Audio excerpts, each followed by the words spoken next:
आमाच्या विशेष बुलेटिनमध्ये आपलं स्वागत आहे. पाहूया विशेष बातमी. उपमुख्यमंत्री एकनाथ शिंदे यांनी मुंबई महापालिकेच्या महापौर पदावर स्पष्ट मत व्यक्त केले आहे. त्यांनी सांगितले की महापालिका निवडणुकीत मुंबईकरांनी महायुतीला पसंती दिली असून जनमताचा आदर करत मुंबईत महायुतीचाच महापौर निवडून येणार आहे. विरोधकांकडून पसरवण्यात येणाऱ्या अफवांवर विश्वास ठेवू नये असेही शिंदे यांनी नमूद केले. शिंदे म्हणाले, बाळासाहेबांच्या जन्मशताब्दीच्या वर्षी मुंबईचा महापौर शिवसेनेचा असावा ही कार्यकर्त्यांची भावना असू शकते. इतर ज्या ज्या ठिकाणी आम्ही महायुतीमध्ये लढलो आहे किंवा ज्या सर्व ठिकाणी महायुतीचा महापौर होईल, कारण मॅन्डेट मुंबईमध्ये शिवसेना भाजप युतीला दिलेला आहे.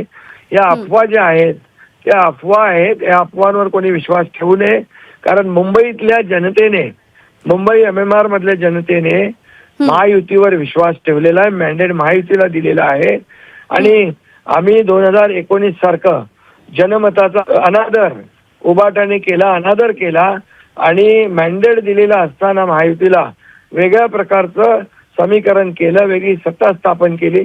अशा प्रकारचं जे काही कृत्य केलं ते लोकांना माहित आहे. संभ्रम मीडियामध्ये सुरू आहे, त्यामुळे या अफवा आहेत. विरोधक या अफवा पसरवत आहेत. या अफवांवर विश्वास ठेवू नये म्हणून मी याचं स्पष्टीकरण देत आहे की या ठिकाणी महायुतीचाच महापौर होईल. आम्ही जनमताचा आदर करतो. बाळासाहेबांचा आशीर्वाद आणि नरेंद्र मोदींच्या मार्गदर्शनाखाली निवडणुका लढल्या गेल्या आहेत. ज्या जागांवर महायुतीने लढाई केली त्या ठिकाणी महापौर महायुतीतून येईल. ठाणे आणि कल्याणमध्ये 2.5 वर्षांच्या महापौर पदाची चर्चा सुरू असतानाही शिंदे यांनी स्पष्ट केले की आमची लढाई सत्ता खुर्चीसाठी नाही, मुंबईच्या विकासासाठी आहे. मुंबईकरांना काय देणार यावर आमचं लक्ष आहे. शिंदेंच्या शिवसेनेच्या सर्व नवनिर्वाचित नगरसेवकांना ताजलँड हॉटेलमध्ये ठेवण्यात आले असून त्यांना पक्षाची बैठक घेऊन पुढील 5 वर्षात काय काम करायचं याबाबत मार्गदर्शन करण्यात आले. शिंदेंच्या शिवसेनेच्या नगरसेवकांचा पालिकेतील गट तातडीने स्थापन केला जाणार असून यासाठीची कायदेशीर प्रक्रिया सुरू आहे. यामिनी जाधव, तृष्णा विश्वासराव, अमेय घोले यांसारख्या नगरसेवकांच्या नावांची चर्चा गटनेत्यांच्या यादीत आहे.